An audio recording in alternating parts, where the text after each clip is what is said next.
Sebenarnya MPR ini berlebihan dan hanya bikin sensasi murahan.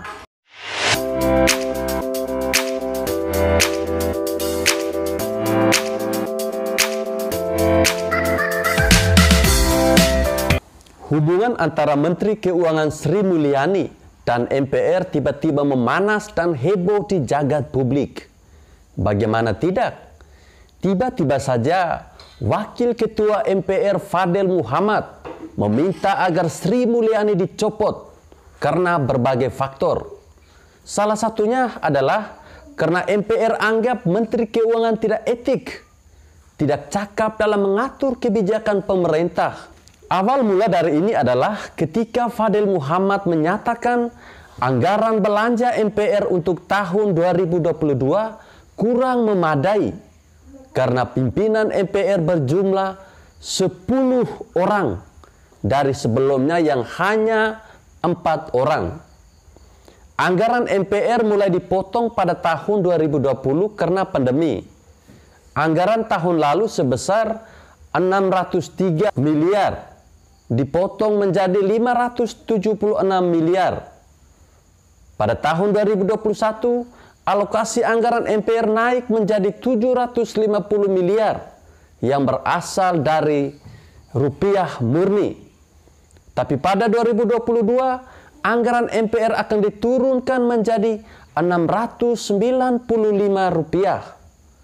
Sri Mulyani diminta hadiri rapat terkait penurunan anggaran ini, tapi dia 2 kali tidak datang. Begitu juga dengan rapat tentang anggaran penanggulangan COVID-19, tetapi tidak hadir tiap kali diundang. Sri Mulyani kemudian menjelaskan alasan tidak datang rapat MPR 2 kali karena bersamaan dengan rapat internal dengan Jokowi dan Badan Anggaran DPR RI. Terkait pemotongan anggaran, ini karena keuangan negara masih fokus digunakan untuk menangani COVID-19. Anggaran ini kemudian dipakai untuk biaya rawat pasien, akselerasi vaksinasi, PPKM, dan membantu rakyat miskin. Sebenarnya MPR ini berlebihan dan hanya bikin sensasi murahan. Anggaran di semua sektor banyak yang dipangkas untuk diprioritaskan ke penanganan COVID-19. Meminta Sri Mulyani dicopot gara-gara pengurangan anggaran adalah sikap yang sangat menggelikan, sekaligus memperlihatkan kalau mereka tidak berempati pada situasi saat ini yang tidak menentu. Bukankah rata-rata anggota MPR sudah berkecukupan? Mau minta lebih di saat banyak rakyat yang kesusahan? Di mana empati mereka? Dan yang paling penting adalah, apa sih kerja MPR yang luar biasa sehingga berhak kesal dengan meminta pencopotan Menteri Keuangan? Bagaimana kalau publik membalas balik, pimpinan MPR dicopot saja sebagian kalau anggaran dirasa tidak memuaskan? Mau tidak? Dulu cuma 4 orang kan? Balikan saja jumlahnya ke angka semula. Dijamin mereka bakal ngamuk juga. Yang paling blunder adalah Wakil Ketua MPR Fadel Muhammad. Saya pikir hebat sekali sampai berani meminta agar Sri Mulyani dipecat.